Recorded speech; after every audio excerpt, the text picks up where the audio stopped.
Quais foram os jogadores injustiçados da última convocação do Ancelotti na seleção brasileira? O treinador italiano anunciou seus 25 convocados para os últimos jogos das eliminatórias. E algumas das suas escolhas estão sendo bastante questionadas nas redes sociais. Nesse vídeo eu vou mostrar para vocês 7 jogadores que poderiam muito bem ter sido chamados pelo Ancelotti e vou dizer também na vaga de quem que cada um deles poderia entrar. Vamos lá?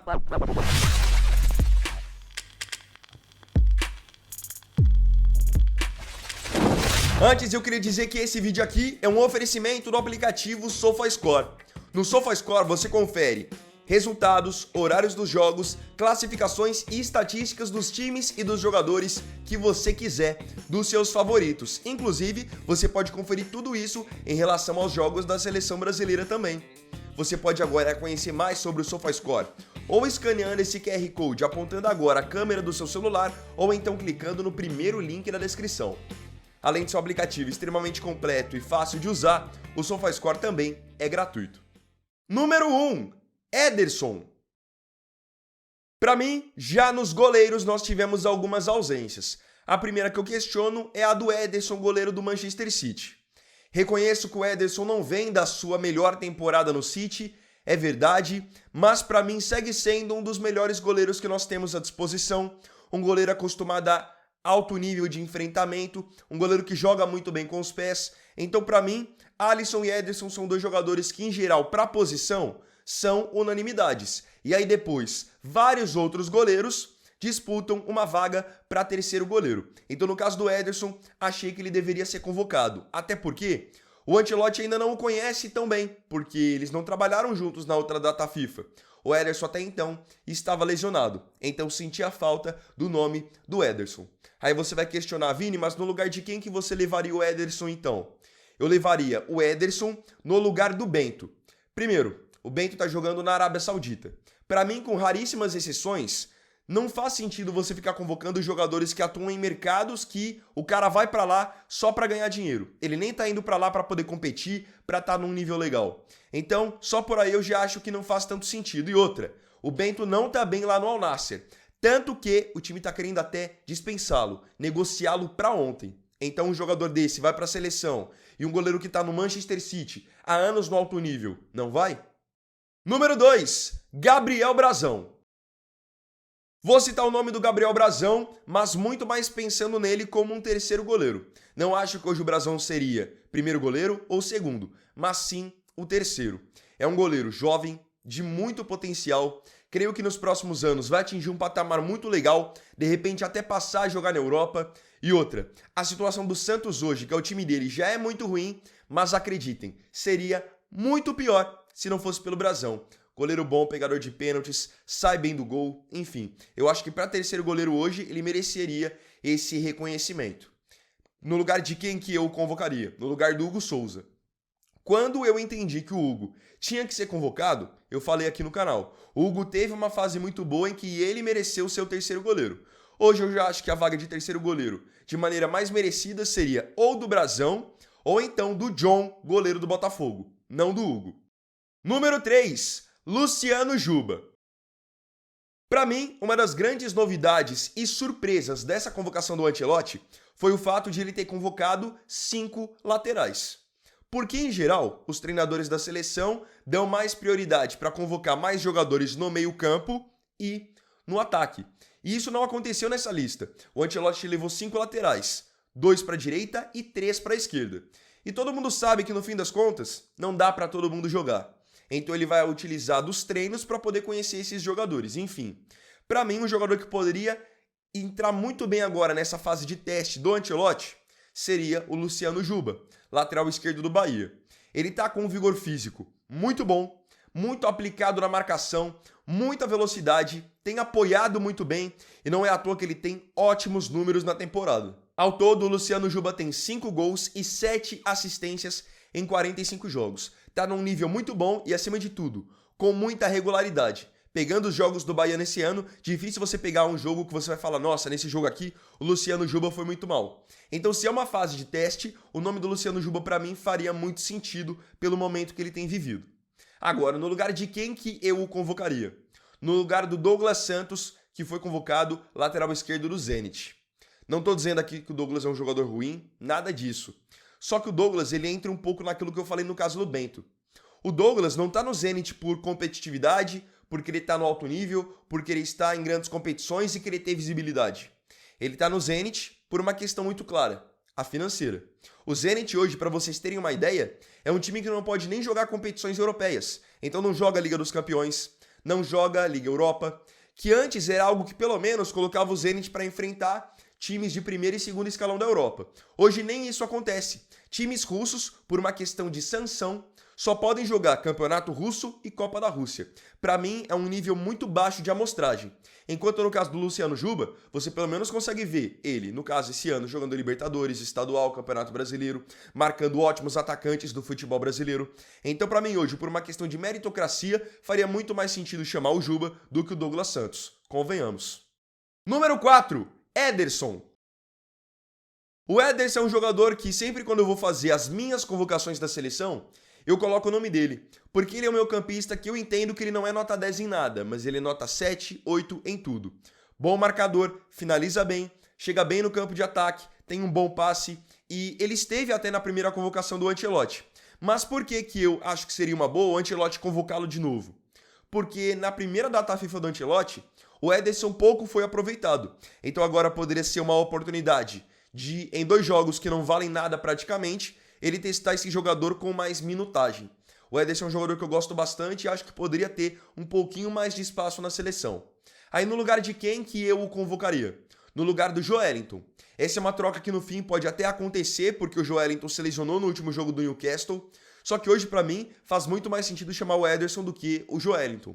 O Joelinton teve uma pequena sequência na seleção que eu, particularmente, não gostei. Ele entrou mal num jogo que o Brasil ganhou da Colômbia, na data FIFA de março, e depois foi titular no péssimo jogo do Brasil contra a Argentina. Para mim, nós temos meio-campistas de mais qualidade do que o Joelinton, e o Ederson é um deles. Como eu disse, no momento em que eu estou gravando esse vídeo, ainda não foi anunciada a troca pro lugar do Joelinton, mas para mim, se o Ederson fosse o escolhido, seria o nome ideal. Número 5, Matheus Pereira. Na sua entrevista coletiva depois de ter anunciado a lista, o Ancelotti bateu muito nessa tecla de que quer testar novos nomes, conhecer jogadores que ele ainda não conhece. E nisso, o Paquetá se encaixa, porque querendo ou não, quando o Ancelotti assumiu a seleção, o Paquetá não vinha sendo convocado, por conta daquela investigação de apostas. Só que se a gente vai falar de momento, jogador que vem numa regularidade legal, pra mim faria muito mais sentido hoje convocar o Matheus Pereira, meia do Cruzeiro. Se você pega o que ele tem feito no Cruzeiro, ajudando o Cruzeiro a brigar na parte de cima da tabela do Brasileirão, o entrosamento dele com o Caio Jorge, é um jogador que finaliza, dá passe pra gol, é bom na bola parada, enfim. Pra mim hoje faria mais sentido convocar primeiramente o Matheus, pra depois convocar o Paquetá. Paquetá é um jogador que quem acompanha o canal há mais tempo sabe, eu não sou dos grandes admiradores do futebol do Paquetá, então pra mim hoje Matheus Pereira seria o nome para ser testado na parte de articulação, ainda mais se aproveitando da ótima fase dele no Cruzeiro. Ele tem 32 jogos na temporada, 4 gols marcados e 8 assistências. Enquanto o Paquetá, pegando o retrospecto dele no West Ham e na seleção brasileira, tem ultimamente mais cartões amarelos recebidos do que participações em gols. E aqui entra até um outro questionamento meu. Se vocês pegarem todo o jogo do Brasileirão que vocês assistirem na TV, vocês vão ver que em algum momento da transmissão, o narrador ou algum comentarista vai citar: poxa, o Ancelotti tá vendo o jogo, tá aqui no estádio vendo o jogo. Ou então, o Ancelotti mandou alguém da comissão dele para acompanhar o jogo. Mas de que adianta ele assistir todos os jogos do Brasileirão, ver jogo do Cruzeiro, ver jogo do Bahia, ver jogo do Palmeiras, ver jogo do Botafogo, se no fim ele vai levar jogador que já tá carimbado na Premier League, jogador do Campeonato Russo? Pra mim isso não faz sentido. Número 6, Rodrigo. O Rodrigo é um jogador que o Ancelotti conhece muito bem. Trabalharam por anos juntos no Real Madrid. O Ancelotti deixou bem claro que o Rodrigo é um jogador que ele confia, que respeita muito. Só que assim, nós estamos há praticamente um ano da Copa do Mundo. Então, da mesma maneira que eu entendo que o Ancelotti quer testar alguns nomes para poder entender o que ele tem de melhor, eu acredito também que ele precisa tentar formar um time. Então, há pouco tempo fica esse dilema.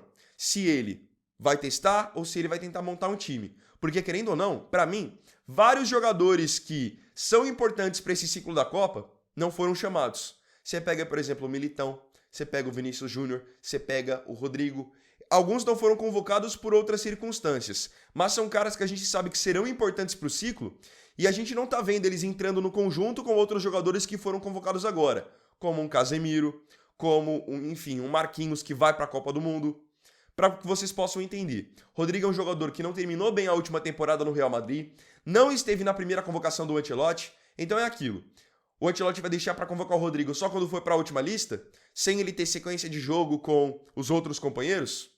É um jogador que a gente sabe já da qualidade que ele tem, independente de ter terminado a última temporada mal no Real Madrid. Eu convocaria o Rodrigo no lugar do Luiz Henrique, vou explicar para vocês o porquê. Gosto muito do futebol do Luiz Henrique, para mim é um ótimo atacante, quando esteve na seleção foi muito bem, só que aquilo, largou a visibilidade e o alto nível do Brasil para ir jogar na Rússia, por questão financeira também. Quando o jogador toma essa decisão de carreira, ele não quer ir para a seleção. O mesmo vale para o Gerson. O Gerson tinha proposta da Europa, estava muito bem estabelecido no Flamengo, titular da seleção brasileira e deixou isso de lado para ganhar 3 vezes mais na Rússia.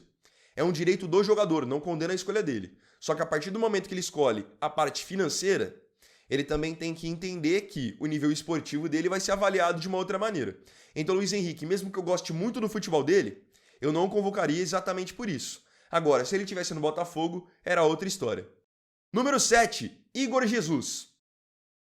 Falando de jogador que teve chance na seleção e correspondeu, temos o caso do Igor Jesus. Ele esteve na última convocação, se não me engano, de 2024 e foi bem. Foi titular, fez gol contra o Chile, depois sofreu pênalti contra o Peru, se não me engano. Foi bem nas chances que teve. E em 2025 vinha novamente bem no Botafogo. É um atacante que joga muito pro time, abre espaço, sabe fazer gol de perna direita, perna esquerda, de cabeça.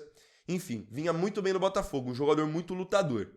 Então eu entendo que se a gente vai premiar jogadores de regularidade também, nomes que o próprio Ancelotti não conhece, faria muito sentido a convocação do Igor, que agora está no Nottingham Forest da Inglaterra. E eu o convocaria, obviamente, no lugar do Richarlison, que é um jogador que, primeiramente, o Ancelotti já conhece, segundo, não fez uma boa temporada no Tottenham, terceiro, teve chance na data FIFA de junho, até como titular contra o Equador, e foi muito mal. Então, se a gente quer testar novos nomes, Igor Jesus seria um nome que o Ancelotti não conhece, exatamente na vaga de um jogador que ele já conhece. E aí, agora, eu queria saber de você aqui nos comentários, desses nomes que eu disse que foram esquecidos e, de certa forma, até injustiçados.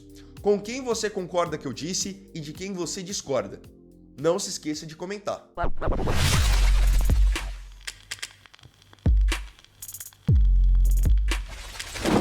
Então, bom, galera, esse foi o primeiro vídeo dessa terça-feira. Agradeço profundamente a você pela companhia em mais um vídeo.